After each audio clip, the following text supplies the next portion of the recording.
Titânia Telecom mudou de nome, mas continua bem pertinho de você. Agora, pode chamar a gente de amigo.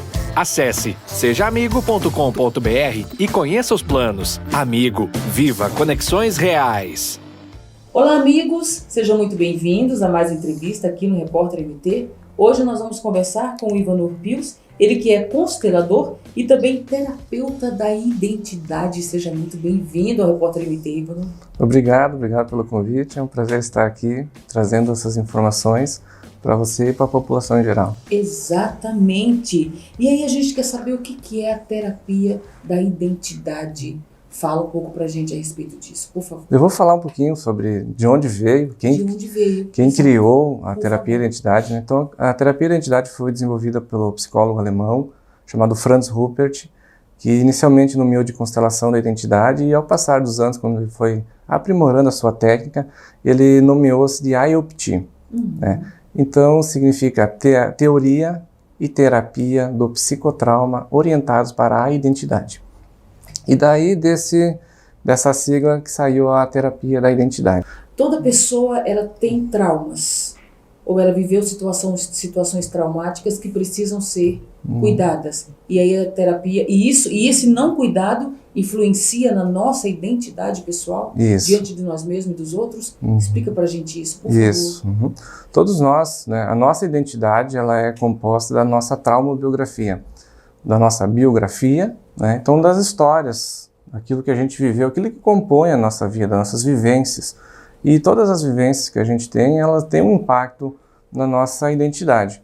Uma vivência positiva, por exemplo, uma viagem, traz um impacto na nossa identidade, uma vivência, não expande algo dentro de nós. Assim também como uma situação difícil, ela tem um impacto negativo na nossa identidade, né? Então, o que a gente trabalha dentro da terapia da identidade é justamente essas situações difíceis, ou seja, os nossos traumas, né? E lembrando que um trauma, ele não é algo externo a nós, ele é algo que acontece dentro do nosso ser. Então, é como eu reajo, como eu lido com aquilo que acontece do lado de fora. Quantos recursos eu tenho desenvolvidos para poder gerir a situação que está acontecendo do lado de fora. E lembrando que quanto mais precoce nós somos, quanto mais em criança nós somos, menos recursos nós temos. Então a maioria dos nossos traumas, eles se originam na nossa infância. Então desde a nossa concepção, se essa concepção foi feita a fórceps, foi uma violência sexual ou não, passando para a gestação, se essa gestação foi uma gestação que foi bem-vinda, foi aceita, que essa mãe não tentou tirar essa criança, por exemplo, se o parto não ocorreu nenhuma emergência obstetra, e por fim, depois, quando a gente nasce, como foram os cuidados, o que aconteceu com a família, se aconteceu algo, se a mãe entrou em processo de depressão, se o pai foi embora, enfim, o que aconteceu na nossa história, tudo isso tem um impacto emocional, né? Lembrando que nós, enquanto somos crianças, estamos sob o efeito físico dos nossos pais, psicológico, emocional e do ambiente externo onde a gente se encontra. E como a gente lida com tudo isso é bem complexo, porque a criança ela é 100% dependente, e dependente de quem? Dos pais, dos cuidadores, né? E se esses por mesmo não estão, de certa forma, bem de saúde, emocionalmente, bem fisicamente, não tem um equilíbrio, uma coerência com aquilo que é a proposta da criança, que a criança precisa se desenvolver, ser cuidada, ser atendida nas suas necessidades, né? Algumas faltas são geradas. E muitas dessas faltas a gente acaba percebendo na vida adulta, como disfunções de modo comportamental, emocional e até sintomas e doenças que muitas vezes decorrem dessas experiências emocionais quando são em tenra infância. Você citou algo que mexeu um pouquinho aqui comigo, que é de repente a pessoa, e aí a gente conhece alguns casos nesse aspecto, e a gente sempre tem uma preocupação. A criança que ela foi gerada, no momento da concepção, foi de forma violenta, foi de forma agressiva, né? É extremamente preocupante e é assustador saber que essa criança, no momento da sua concepção, consegue trazer memórias desse ato em si, Ivanurei, é isso que você nos disse? Sim, sim, porque o que acontece, né? Geralmente quando a violência sexual existe, a mãe já rejeita o parceiro pelo abuso e também rejeita Consequentemente, a criança. Então, a rejeição já está ali. A rejeição já começa a ser instalada ali. Então, não é uma criança que bem-vinda. Então, assim, a gente vai olhar para esse contexto, sabe? Então, o fruto daquele evento já vem incrustado em dor e sofrimento, né? Então, de certa forma, a mulher precisa ter ou uma resiliência muito grande dentro de si para separar o evento, separar o agressor, o evento da criança, senão ela vai acabar misturando tudo e deixando uma responsabilidade para aquele que realmente não tem, né? Porque quem vem depois, realmente, as crianças não têm responsabilidade sobre isso, né? Então, muitas vezes, o que a gente consegue perceber sobre a questão de rejeição ou raiva, né? Se essa mãe gestou essa criança com raiva daquela pessoa, se essa mãe não teve assistência, muitas vezes esse mesmo perpetrador acaba por ainda estar no próprio sistema. Então, não estamos só falando assim de um evento de uma pessoa que veio hoje e foi embora, mas assim também daquele que fica, né? Aquela... Aumentando essas memórias, trazendo... Exato, né? Porque muitas vezes a mulher também não quer ter relação sexual e muitas vezes é obrigada a fazer. Então, a gente está lidando assim com pontos bem delicados nessa situação. No caso como esse, o que ela vai tratar primeiro? Então, dentro do ECOM, o ECOM é a forma prática de aplicação da teoria, né? Então, aqui a gente vai fazer o ECOM, que é o seu encontro consigo mesmo. Ou seja, dentro desse processo, a gente vai trazer o cliente para aquilo que faltou, para dar espaço para aquilo que não pôde ser expressado, sentido, vivido, e principalmente tem muitas memórias dentro de nós, muitas partes da nossa psique que são identificadas com os nossos genitores. Lembrando que enquanto estamos sendo gestados, não temos fronteiras entre onde termina e começa o bebê, onde termina e começa a mãe. Somos um só. Somos um com a mãe, senão não há possibilidade de desenvolvimento, senão a mãe acaba expelindo como um corpo estranho, né? Então, muitas experiências que a gente carrega são são identificações psicológicas com as vivências da própria mãe e muitas vezes até da própria avó. Então, os traumas transgeracionais também existem, assim como um trauma que vem da percepção da mãe, da vivência da mãe. Então, parte é separar as experiências de um do outro e, em seguida, a gente começar a abrir espaço para aquilo que não pôde ser um dia. Na história do meu pai, né, ele foi abandonado pela própria mãe. Vamos fazer um paralelo. Ou seja, faltou dentro dele todo um conjunto de necessidades simbióticas, toda a parte materna, todo aquele amor, toda aquela vivência que ele não teve com a mãe. Então ele não tem isso dentro dele. Tem os filhos dele, ele não tem o que dar, porque também não recebeu aqui. Então é dessa forma que os traumas também eles andam de geração em geração pelas faltas.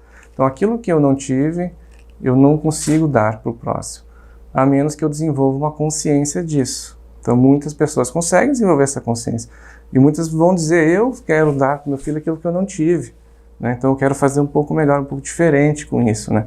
Então dessa mesma forma que os traumas eles carregam, eles caminham de uma geração para outra em modo comportamental e emocional, através daquilo que os avós fizeram com os filhos, com os pais, né, no caso. Os pais vivem e fazem com os seus próprios filhos, esses filhos com seus próprios filhos e carregam isso vão se repetindo, na verdade, de modo comportamental e emocional. Então, se educação para muitos era sinônimo de agressão, batiam, né, dizendo que isso era educação, e a gente sabe que isso não é, isso é agressão, o nome correto é isso, né?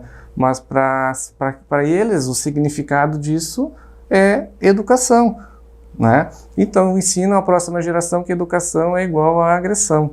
E assim vai se passando esse trauma de abuso físico de um para o outro, e assim aquilo vai caminhando até que alguém um dia tome consciência de que não, isso não é assim, né? Educação não é agressão, amor também não é agressão, né? Então nomear também de forma correta todas essas questões interrompem essa linhagem, essa sucessão de traumas. De traumas. Nós falamos aqui de traumas grandes. Isso. Né? De pessoas que de repente foram abandonadas aí pelo pai ou pela mãe. Isso. De pessoas que foram concebidas, né? No momento de extrema violência. Mas e os pequenos traumas? Será que a gente consegue trazer para as pessoas que estão em casa, Eva, uma coisinha de repente significativa que aconteceu ali e que já aconteceu contigo isso, inclusive, no teu consultório, de alguém que de repente está vivendo um grande problema hoje por conta de uma situaçãozinha que de repente não foi resolvida? É possível trazer isso à luz, até para que a pessoa consiga se identificar e resolver esse problema que você aí está enfrentando? Com certeza, tem coisas que são pequenas, né? Geralmente, o trauma, para nós adultos, ele vai ser pequeno quando a gente consegue olhar para ele, né? Porque ele é grandioso no momento onde ele aconteceu, lembra? A gente não consegue lidar com o que acontece lá fora, ou seja, nós não temos recursos. Se esse evento aconteceu em criança, né, criança não possui esse recurso, mas o adulto possui hoje os recursos para olhar e ter discernimento sobre aquilo que aconteceu. Durante o ICOM a gente estimula essa autonomia, né, abrir esse espaço para acolher, sentir, expressar aquilo que não pôde, né? Então tem coisas muito pequenas que aconteceram na nossa infância, por exemplo, como a hora certa de tirar a fralda, de tirar a chupeta, deixar a criança escolher o momento certo, onde ela realmente não queira mais aquilo, não fazer uma barganha, trocar por um, trocar por outro, ou simplesmente de forma impositiva trazer isso para a criança. Então esses pequenos abandonos que nós tivemos que fazer pela vontade dos pais, eles têm um impacto muito grande na nossa vida nos dias de hoje, porque não foi a nossa vontade. A gente foi persuadido muitas vezes a deixar a chupeta, a deixar de tomar mamadeira, de deixar o peito da mãe, de não usar mais fralda, né? Então tudo isso traz um impacto de escolhas hoje na nossa vida adulta. Então eu já atendi pessoas que não conseguem escolher entre um e outro, tem dificuldade em fazer suas próprias escolhas, porque no momento onde algo era importante, lembrando que aquilo que é importante para uma criança não é tão importante para um adulto. Quando a gente fala sobre isso, a gente tem que descer no mundo da criança e perceber o que é importante, quais são as necessidades. Qual é a necessidade que você teve com 5 anos? Não é a mesma que você tem com 20, com 30, com 40 anos. Sim. São necessidades totalmente diferentes, né? Então aquilo que era importante para a criança, geralmente não é tão importante para o adulto, porque o adulto tem uma visão diferente do mundo do que uma criança, né? E aquilo que a criança necessita é tirado dela, e isso fica uma lacuna, um espaço aberto dentro. E muitas vezes ainda não é possível que ela expresse, por exemplo, a frustração, ou a raiva, ou o próprio gritar daquilo que realmente quer, porque de certa forma algum comportamento que os pais têm é de suprimir essas expressões, não deixam as crianças, né? O famoso cala a boca, não chora, menino não pode chorar, homem não chora, mas falar isso para um menino que ainda é um menino. Que ainda é uma criança. Exato. Que precisa chorar. E aí onde a gente coloca todas essas emoções que a gente não pode expressar? No nosso corpo. Então, se me perguntar onde os traumas eles estão, a maioria eles estão no nosso corpo, de forma muito, muito simbólica, com dores, sintomas, doenças, com... Isso é real. Isso é real, né? A falta de mobilidade. Eu trabalho com muitas pessoas que têm bruxismo, né? E que vão, trocam placa, quebram um dente, enfim, acontece um monte de coisas, né? Que é ocasionado pelo quê? Isso aqui é raiva, fase oral, pré-oral, raiva que não foi expressada, né? Eu sempre me coloco diante do cliente e faço a carga do bruxismo, né? E aqui a gente percebe o quanto a coisa que não é expressada, e quando a gente dorme, o inconsciente começa a atuar, manifesta, e aí em forma de bruxismo. E muitas vezes poucas sessões já são necessárias para que esse bruxismo deixe de atuar, né? Para que isso aqui tudo possa relaxar, toda a musculatura que envolve tudo isso possa relaxar, e aí menos enxaqueca, menos bruxismo, é mais qualidade de vida, porque a postura muda também. A gente precisa ficar realmente muito atento a tudo isso, né? Exato. Essas questões, elas pioram com o passar do tempo? Ivanu, você nota que algum tempo atrás as pessoas lidavam melhor com as suas emoções ou não?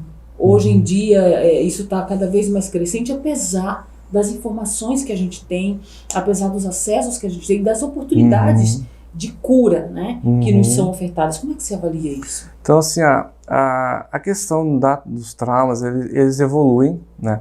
Então, o professor Franz, ele tem uma classificação deles, né? Então, o trauma do amor geralmente é o primeiro que a gente experiencia, dele evolui para o trauma da identidade, do trauma da identidade evolui para o trauma da sexualidade e assim por diante. Ele tem uma crescente dentro, conforme a gente avança na vida também.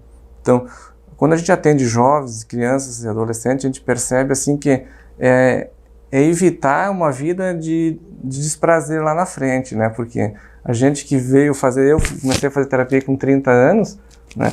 Fosse ter começado com 15 seria muito melhor. Me poupava um monte uma série de problemas que, né, aconteceram, enfim, né? Aí o que eu percebo assim, hoje sim nós temos mais acesso, todo mundo tem mais acesso à informação, todo mundo tem mais conhecimento sobre isso, há muito mais terapeutas, né? A UPT no Brasil, a terapia de identidade, ela é muito recente, né? A partir do ano de 2020, chegou no Brasil, né? Teve a primeira escola. Eu conheci, São 3 anos, eu conheci o primeiro livro do Franz Rupert, que ele tinha um livro só em português, em 2018. Olha isso. Né? Então, em 2021, que fiz a minha primeira formação no Brasil, tem uma escola no Brasil. Em 2022, Fica onde? fica em Porto Alegre. Olha só. E em 2022, em Portugal, tem uma escola também lá e uma em Singapura. E o próprio professor Franz na Alemanha, né? Então, são poucas escolas, né? Então, esse conhecimento, ele também é recente. A técnica é recente, ela passou por aprimoramentos ainda em todo esse tempo, né? A gente fala que a UPT é uma comunidade, né? A gente é um grupo unido, então a gente tem encontros muito periódicos, tanto com o professor Franz quanto com os meus professores, né, aqui de Porto Alegre, enfim. E aqui a gente vai evoluindo dentro disso, né, para cada vez trazer mais informação de qualidade com assertividade, né, porque o processo terapêutico ele precisa ter assertividade, né. Então, ele precisa que a pessoa que vem, ela enxergue um resultado. Exatamente. Então eu sempre prezo por isso, eu quero que você veja o resultado da sua sessão. Não é eu que vou falar para você isso, né? E isso é interessante porque uma das coisas que é fundamental para o trabalho acontecer é o querer. Então eu quero estar disponível, eu quero olhar para isso, eu quero curar isso dentro de mim. E assim, com esse querer, com essa força de vontade que eu coloco à minha frente, eu consigo ter os resultados que eu tanto obtenho, né? Essa questão da identidade, qual é a importância do nome? Né? Porque às vezes a gente vê uma certa, eu não digo irresponsabilidade, mas às vezes uma falta de cuidado, né? Na escolha que alguns pais têm a escolher o nome do filho, que é quem vai identificá-lo no mundo, que é como ele vai ser apontado, este é o fulano, este é o fulano. Qual que é a importância do nome? E a pessoa que ela é insatisfeita com o próprio nome, que ela não se identifica, a terapia consegue resolver isso, consegue ajudar nessas questões também? Sim, com certeza, né? Então o nosso nome é a nossa identidade. Então quem é você? Essa famosa pergunta, quem é você? Para muitos ela é ainda um tabu para ser respondida, né? E muitas vezes eu brinco, vai na sua carteira, pega aquele documentozinho verde lá, tem uma fotinho e um nome, que você vai saber quem é você. Então a identidade é o nosso nome completo, né? Então muitas vezes o que acontece, a gente percebe que pessoas gostam de ser chamadas pela abreviação do seu nome ou por um apelido e não utilizam o próprio nome, não utilizam a sua identidade, né? E isso a gente percebe também como uma dificuldade de se posicionar na vida, porque como se uma parte nossa não existisse dentro de nós quando este nome não é falado de forma completa. Então o meu nome é Ivanor Pils, né? Por 30 anos era Ivo. Olha isso. Era metade, porque os meus pais me chamavam de Ivo. Faltava algo dentro de mim. Interessante. Né? Então, quando a gente vai, por exemplo, nomear um filho com um nome em homenagem a alguém, muitas vezes a gente percebe que este alguém, ele está como se estivesse a serviço do outro. Então, não põe um nome em homenagem a uma pessoa que já faleceu ou uma pessoa que é uma celebridade, porque isso também Ou que traz... faz parte da sua história, né? Exato, Não faz parte da minha. exato, porque É isso traz uma confusão da identidade. Quem sou eu? Mas eu sou uma homenagem àquela pessoa, né? Então eu não tenho algo próprio meu. Então a gente começa nesse contexto, assim, porque é algo muito profundo dentro de nós. É como se uma parte nossa realmente não fosse dada ou fosse tirada. Olha só que interessante essas questões. Portanto, papais e mamães, viu? Prestem atenção no nomezinho que vão dar para as crianças. E da importância, né? De chamar o nome pelo qual a criança é identificada. Isso. Muito interessante isso. Fiquem todos com Deus, você já sabe. Estamos sempre aqui, portanto, até qualquer hora. Titânia Telecom mudou de nome, mas continua bem pertinho de você. Agora, pode chamar a gente de amigo. Acesse sejaamigo.com.br e conheça os planos. Amigo, viva conexões reais.